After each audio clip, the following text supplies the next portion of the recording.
সুপ্রিয় দর্শক শ্রোতা, অ্যাট লেজার চ্যানেলের পক্ষ থেকে আমি উত্তম কুমার মৃধা সবাইকে জানাই প্রীতি ও শুভেচ্ছা।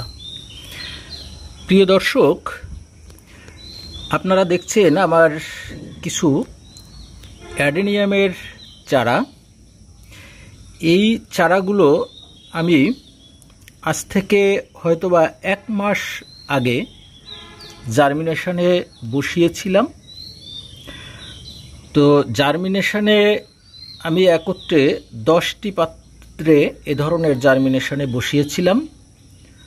কি মিডিয়া ব্যবহার করেছি, কিভাবে জার্মিনেশনে বসিয়েছি, সব আমার এই চ্যানেলে দেওয়া আছে। যদি প্রয়োজন মনে করেন দেখে নিতে পারেন। দেখুন, আমি যে বিষয়টি এখন আপনাদের সাথে শেয়ার করতে চাচ্ছি, তো গ্রোথ দেখুন। এই অ্যাডেনিয়ামের চারার গ্রোথ কত সুন্দর। আমি প্রথম অনেকের চারা এভাবে দেখতাম আর আফসোস করতাম যে আমি কবে এ ধরনের চারা তৈরি করতে পারবো। দেখুন, অ্যাডেনিয়ামের ফুলের সৌন্দর্য যেমন মোহিত করে, এই ছোট চারার সৌন্দর্য কিন্তু কম মোহিত করবে না আশা করছি। তো দেখুন, আমার প্রত্যেকটা সেই 10টি পাত্রেই চারার অবস্থা দেখুন, পুরো পাত্র ভরে গিয়েছে। দেখুন, আমি গুনে গুনে দেখাচ্ছি। আর এই 4টি পাত্র কিন্তু আগের ছিল, এই 4টি পাত্র। আর এখান থেকে এই যে 1 2 3 4 5 6 7 8 9 10। এখন এই 10টি পাত্রে আমি যে এত সুন্দর গ্রোথ কিভাবে পেলাম, এর মেইন রহস্য কিন্তু বৃষ্টির পানি। এই বৃষ্টির পানিতে হালকা নাইট্রোজেন থাকে, তাই এই গাছগুলোর বৃদ্ধি এত সুন্দর হয়েছে। কিন্তু বৃষ্টির পানি মানে এমন না যে আপনি সবসময় বৃষ্টির মধ্যে ফেলে রাখবেন। আমি কিন্তু সপ্তাহে 1 দিন এই চারাগুলোতে বৃষ্টির পানি দেই। কিভাবে দেই তাও আমার চ্যানেলে দেওয়া আছে।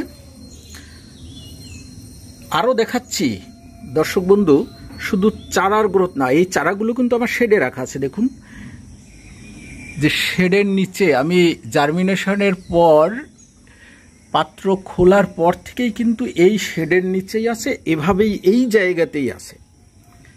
মানে সকালের রোদ হালকা একটু পায়, অল্প সময়ের জন্য, অনেক সময়ের জন্য না।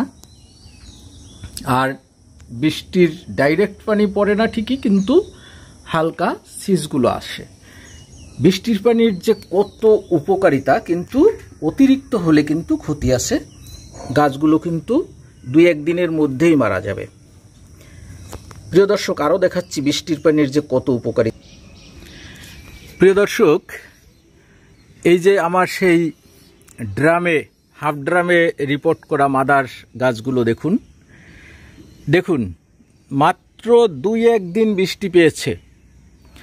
আমি কিন্তু এই গাছের গোড়ায় এরকম নারকেলের ছুলা কেটে দিয়েছিলাম, অতিরিক্ত রোদ্দুরের কারণে মিডিয়াগুলো একেবারে শুকিয়ে যায়। তাই এখন আমার যেহেতু বৃষ্টি পড়ছে, এই নারকেলের ছোলাগুলো কিন্তু এখন সরিয়ে ফেলতে হবে। দেখুন, কর্ডেক্সের দেখুন কত টাইট হয়ে গেছে, এবং আমি আশা করছি কিছুদিনের মধ্যেই, মাসখানেকের মধ্যেই এ প্রায় ড্রাম ছুঁয়ে যাবে। দেখুন কর্ডেক্সের গ্রোথ কত সুন্দর প্রত্যেকটা। দেখুন, এটা আমি একটু ফেলে দেখাচ্ছি। দেখুন, সেই রুট ট্রেন করা শিকড়গুলো কত চিকন ছিল আর কত মোটা হচ্ছে। দেখুন দেখুন, আরেকটি দেখাচ্ছি। দেখুন, আমি তো দেখে অবাক। আমি জানি যে এইগুলো এরকম হবে, তারপরও হঠাৎ করে দেখতে এরকম গ্রোথ দেখতে একটু ভালো লাগে। আর দেখুন এই নারকেলের ছোলা দিয়ে ঢাকার কারণে ওই যে দেখুন শিকড়, এখান থেকেও শিকড় বের হয়েছে। দেখুন, দেখতে পাচ্ছেন? এই যে আর্দ্রতা পেলেই এই যে দেখুন শিকড়, কি পরিমাণ শিকড় বের হচ্ছে। দেখুন বৃষ্টির পানির কত উপকারিতা। তারপর দেখুন এই দেখুন সেই মোটা গাছটি, দেখুন এর তো আশ্চর্যজনক গ্রোথ।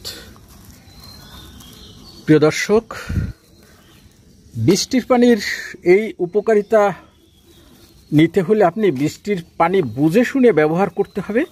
এই বড় গাছগুলোকে আপনি এভাবে ফেলে রাখতে পারবেন। দেখুন আমার প্রত্যেকটা গাছের কত সতেজতা। এগুলো কিন্তু বড় গাছ, আমি আগের ভিডিওতে দেখিয়েছি। দেখুন সোয়াজিকাম দেখাচ্ছি, দেখুন কত সুন্দর ফুল এবং কত গ্রোথ হচ্ছে। দেখুন গাছের কর্ডেক্স দেখুন, দেখুন টাইট হয়ে গিয়েছে। পাতার সৌন্দর্য, বৃষ্টির পানির উপকারিতা। প্রিয় দর্শক, বৃষ্টির পানির উপকারিতা নিতে হলে একটু সাবধানে নিতে হবে। অর্থাৎ কিনা আপনি বড় গাছের জন্য বৃষ্টির পানি এভাবে খোলামেলাভাবে নিতে পারবেন, কিন্তু ছোট গাছ, এক এক গাছের বয়স অনুযায়ী আপনার বৃষ্টির পানির সুবিধা নিতে হবে। ছোট বাচ্চাকে যদি আপনি বাইরে বৃষ্টিতে ভিজান তাহলে তো অসুস্থ হবেই। তো তেমন এই গাছগুলোকেও আপনার সন্তানের মতো যত্ন করে রাখলে আপনি খুব সুন্দর অ্যাডেনিয়াম গাছ পাবেন। প্রিয় দর্শক, ভিডিওটি এখানে শেষ করছি। আমার চ্যানেলটিকে যারা সাবস্ক্রাইব করেছেন তাদেরকে অসংখ্য ধন্যবাদ। আর যারা এখনও করেননি তারা চ্যানেলটিকে সাবস্ক্রাইব করে বেল বাটনটি প্রেস করে দিলে আমি ভিডিও আপলোড দেওয়ার সাথে সাথে আপনার কাছে পৌঁছে যাবে। আর যদি কোনো প্রশ্ন অ্যাডেনিয়াম সম্পর্কে থেকে থাকে কমেন্ট বক্সে লিখবেন, আমি ভিডিও সহ দেওয়ার চেষ্টা করব। সবাই ভালো থাকুন, সুস্থ থাকুন, সকলকে ধন্যবাদ।